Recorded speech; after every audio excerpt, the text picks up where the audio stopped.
Alright, your boy Brian Von VA has a question for all the DMs out there. What is your favorite gimmick to include in a campaign? Let us know in the comments below.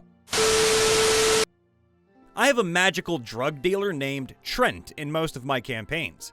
He is a stereotypical Aussie bogan, sketch as all hell, and with inexplicitly endless resources and contacts. He usually shows up if the party has to do something sus and slightly illegal. In one of my campaigns, the players ended up working for Trent for a short while. Few escaped unscathed. The dungeon is filled with ankle-deep liquid, ruining your freshly knitted wool socks. Every step you take is punctuated by an audible squelch as you slosh through the pools of standing water. As you march forward, the waves caused by your footsteps crash against the stone walls of these darkened halls. Stealth, disadvantage. Unconscious equals drowning. Possible con check versus diseases found in stagnant pools. Ruined socks, no save. Hey, Grandma made those for me, man! I am a lover of convenience, magic items, or other fun, decorative things, such as the world's most comfortable socks. They keep your feet warm and cool in all weather extremes. Not the fires of hell, not in a fireball, mind you. Walking through a desert, a snowy pass, they also keep your feet dry. So if you walk through a creek, your feet are always dry on the other side. Could have used that one story ago. A pair of red and blue marbles. They only work in tankard or bowl-sized amounts. One warms things to just about boiling and the other drops it to just about freezing. That's it. A small sponge, about the size of your fist. If you have it soak up any water-based liquid, you can squeeze out about a tablespoon of perfectly clear water. It's great for a survival kit. A leather satchel that operates just like a normal satchel, but no matter what you put it through, rolling down a mountain, falling from the sky, etc., whatever non-magical event the satchel experiences, the things inside won't break or get wet or even get damaged. It's not magical in size, and honestly, it's almost not magical in general, just a really good satchel. The library book. It can duplicate any non-magical book it's touched to. It is a copy of that book until it is touched to another book. Now, there are good ways to use this to break adventures, so you might want to add things like the owner needs to page through the book being copied while they touch, or you could say it's great for restoring old tomes because it copies them exactly, even if they're obscured. So, make sure to use it carefully. The world's most comfortable chair. It's actually a mimic that is in chair form, but it moves really slowly. Its trick is that when you sit in it, you literally don't want to get up and eventually die in the chair. The chair then digests you over a very long time, kind of like a sarlacc but in chair form, and not 1,000 years but more like a few months because, the body rots. The chair can also slowly, very slowly, move. So, if you sleep in the same room with it, you might wake up with the leg of the chair pressed against you. Playing this guy right is so fun because the players might legitimately be scared of this thing. It's fun to use. 0 CR and about the same HP as the chair it's mimicking. Domesticated pet puppy mimic. Chester. He follows the party around like a puppy with a big purple tongue and big sharp teeth. He's always giving you puppy mimic eyes and trying to entice you with sparkles in his mouth. Over time, he can be trained to not eat what's put in his mouth. Eventually, he grows to be a large chest, and from there, you might have him actually, as an elder, become something larger. Hut on chicken legs, some version of a tiny hut, whatever. Lots of room for lore. Go nuts. He's mostly comic relief and merrymaking. Also, it's fun to take away quality of life things. What do you mean I've lost my socks? Or the players sometimes fight over these because, well, who doesn't want one? I've got two. One minor, one major. The minor one is the presence of a purple rose called a Reaper Rose. It appears whenever the specter of death is looming over some unsuspecting soul. It doesn't really have any magical properties, though. The major one is the Aether Touch family, a large multi-species family through marriage, interspecies, romances, etc.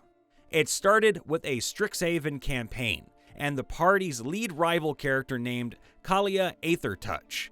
Her buffoonish cousin, Colin Aethertouch, was introduced as a minor villain and reappeared in our current campaign. Kalia's mother, Constella Aethertouch, has been name-dropped a few times. And in various one-shots, there's been a shop owner, Cecil Aethertouch, paranormal researcher Caleb Aethertouch, and governor of an island state, Carmela Aethertouch. Helmed Horrors! I don't know when it started, but my players noticed that I use the monster type far more frequently than any other DM they know, to the point that one of my players got me a Helmed Horror Mini. Every time I draw particular attention to a suit of armor in a scene, the players that are more familiar with my games are immediately suspicious that the suit of armor is a Helmed Horror waiting to attack the party, and sometimes they are right. I always run them with the false appearance trait that creatures like animated armor have as well. Helmed Horrors are just more fun when they can surprise the PCs that way. Wandering Urgods. Crazy, wild, primordials with limitless power, wandering the infinite in mundane but unusual forms to observe interesting people, places, and events. If you piss them off, well, weird shit can happen. If you catch their interest, they might gift you even weirder shit. Example, I've had Shub Nigurath show up as a goat girl herding black goat kids. If you catch her interest, she may give you a bottle of her own warm milk, which, among its several properties, has a most mundane one. It will transform only the one gifted the milk into a satyr after drinking it and sleeping for the night. I have the multi-dimensional halfling family, Tea Leaf. There has been a tea leaf in about every game I've run, no matter which RPG or setting. There have been tea leaves in Eberron, Faerun, Warhammer 40k, Warhammer Fantasy RP, several homebrews, and I can't even remember them all. The latest is a one-eyed innkeeper, Arn Tea Leaf, in a Viking-type setting. I have quite a few, but one is that I always include a Ring of the Cromarian that can, once a day, change one letter in a spell to change the effect. I never directly maneuver things so my wife gets it, but I always hope it's her who claims it because she has a knack for using it to make low-level spells both broken and hilarious. Her favorites are Fold Person and Beacon of Nope. When I used to DM, I would do callbacks to my old campaigns, even if in different regions. To make the world feel bigger, the world was 100% homebrew. So, in one campaign, the first adventure had a cleric to the king plotting to overthrow the king, sort of a ripoff of the Three Musketeers plot. During the campaign, the cleric was seen meeting an ominous figure in robes at the docks, with a group of armored bodyguards. Next campaign, same players, different characters and region. The region was split into 5 city-states under one banner. Each city-state used to be independent. However, 2 generations prior, the kings of each city-state were united under a High King. They retained kingship, but their heirs did not, becoming lords under the High King.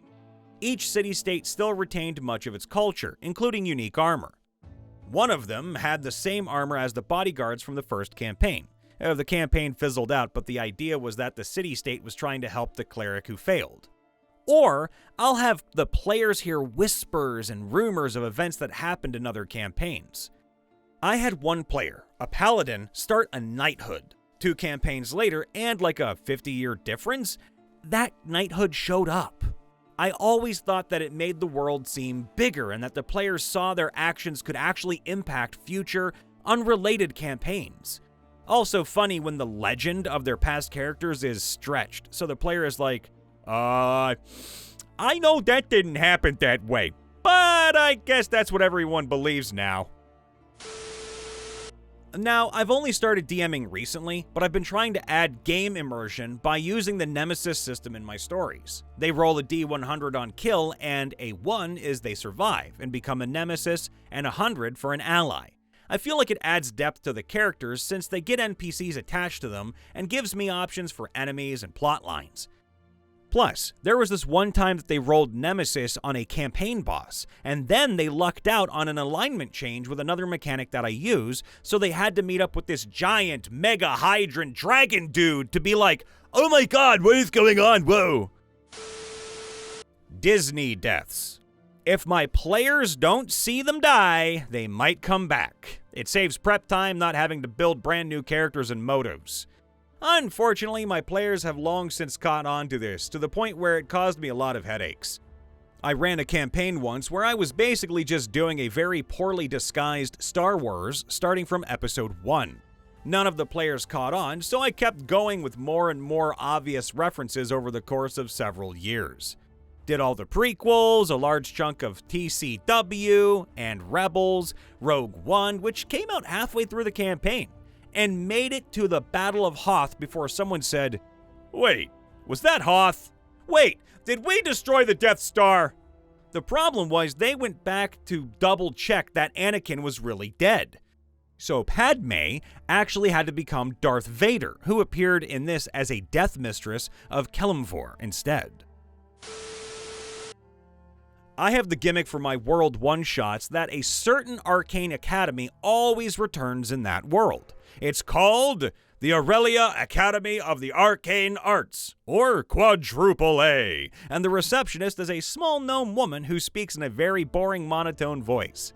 As the party leaves, she says, "Have a magical day." Also, one of my world's richest people is called Nathaniel Oran. He is your go-to noble, with way too much money to spend, infinite resources, an irritating rich laugh, and no risk of screwing with, otherwise you're done. So, you want to have him as a friend. There's that one NPC who's in all my campaigns. She runs a mobile sandwich shop and stuffs her food with zombie meat. These are delicious and, for added flavor, can restore 1d4 hit points. One day, I'll have my players roll Constitution saves against sickness because of a bad batch, eagerly waiting for their faces when I betray them with these sandwiches they've come to love. Yep, welcome to Panera Bread. How may I take your zombie braids? I have 2 gimmicks that I reuse. On each homebrewed item I make, I write a sentence of super vague lore, an idea I 100% stole from Dark Souls, like, "The Sea Queen of Izotha cried in ocean of sorrow when her 2 sons were burned in the volcano of Dormany." It gives the players the illusion that I plan way more than I do, and sometimes I can get them to argue over what the lore bit means.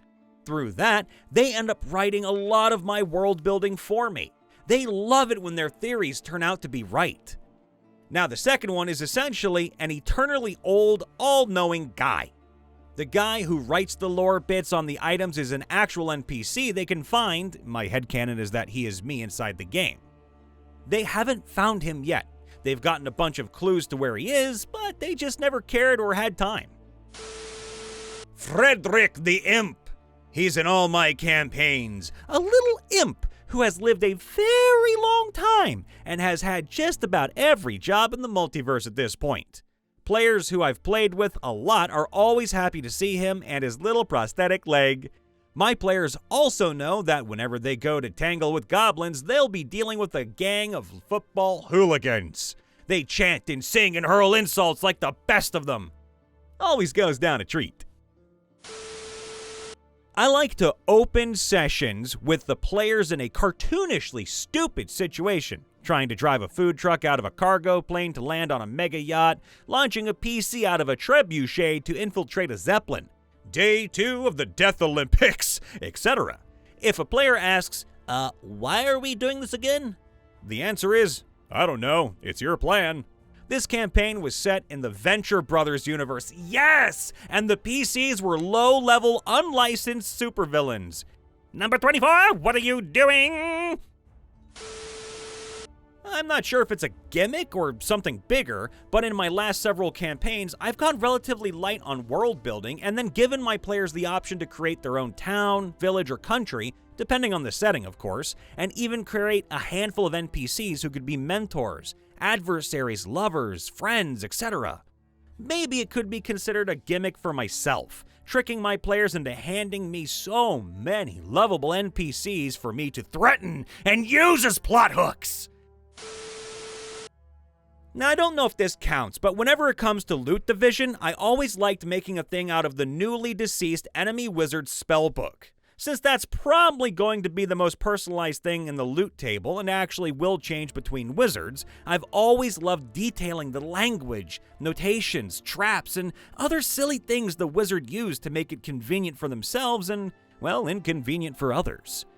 My personal favorite being a pyromancer who replaced a bunch of pages on the back end of her book with a bunch of scrolls of fireball designed to cast on location if it was opened without several precautions. Reason being that they weren't actually an incredibly proficient enchanter and couldn't find a more traditional way to keep people who aren't supposed to from accessing her spells.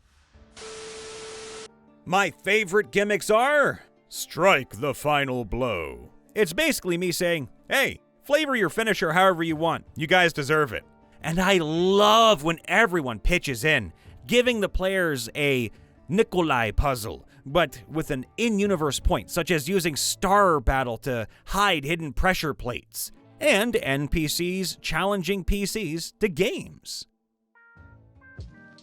Hey everybody, Brian Von VA checking in after the vid. Make sure to leave a like, subscribe, ring that bell, and let us know in the comments below.